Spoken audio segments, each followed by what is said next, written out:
কিছু কিছু কুকুর আছে তারা খুব শান্ত স্বভাবের, আর কিছু কিছু কুকুর আছে ভীষণই অ্যাগ্রেসিভ। তারা মানুষ দেখলে কামড়ে দেবেই, তাদের যদি নাগালে পায়। কোনো এক জায়গায় এরকমই এক কুকুর থাকতো, তবে তার কামড়ানোর অভ্যেসটা ছিল একটু আলাদা। মানুষ দেখলেই সে তার পাশ দিয়ে আস্তে আস্তে হেঁটে যাওয়ার ভান করবে। মানুষ দেখলেই তার আস্তে আস্তে তার পাশে গিয়ে টুকুস করে একটা কামড় দিয়ে লেজ উঠিয়ে দৌড় দিয়ে পালিয়ে যেত। আর তাই সবাই ভয়ে এই কুকুরটিকে দেখতে পেলেই আগেই ভয়ে পালিয়ে যেত।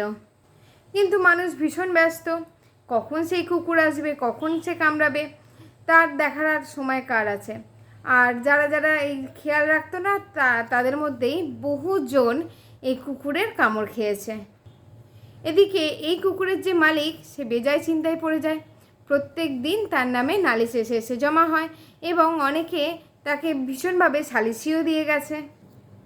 এবার একদিন তার মালিক কী করলো, কুকুরটিকে একটি মোটা দড়ি দিয়ে বেঁধে রাখলো। কিন্তু তাতে কি, পরের দিনই কুকুরটি বেপাত্তা, দাঁত দিয়ে সারা রাত দড়ি কেটেছে এবং সে পালিয়ে গেছে। তার লেজটুকুও দেখা যাচ্ছে না। এবার সন্ধেবেলা কুকুরটি বাড়ি ফিরলে মালিক তাকে শিকল দিয়ে বেঁধে রাখে, কিন্তু সেই শিকল ছেড়েও কয়েকদিন পরে সে পালিয়ে যায়।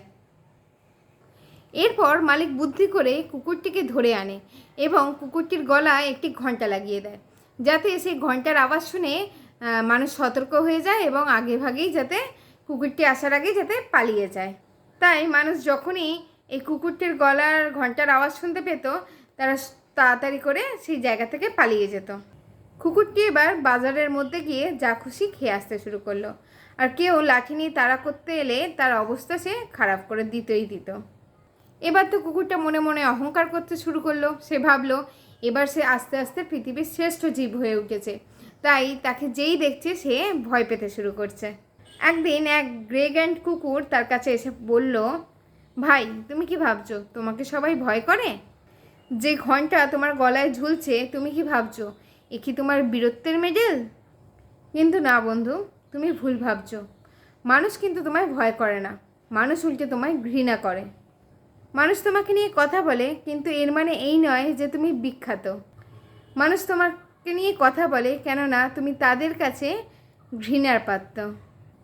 অনেকেই আছেন যারা তাদের নিয়ে চর্চা হলেই তারা ভাবে তিনি বোধহয় সবার কাছে বিখ্যাত হয়ে গেছে।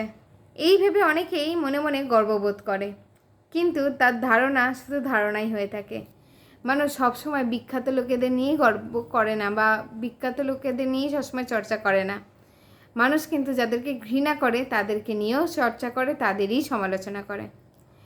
তো আজকের গল্পটা কেমন লাগলো অবশ্যই কিন্তু তোমরা কমেন্ট করে জানাবে। খুব তাড়াতাড়ি আসবো নতুন ভালো ভালো গল্প নিয়ে। সকলে ভালো থাকবে, সুস্থ থাকবে, সাবধানে থাকবে। Good night.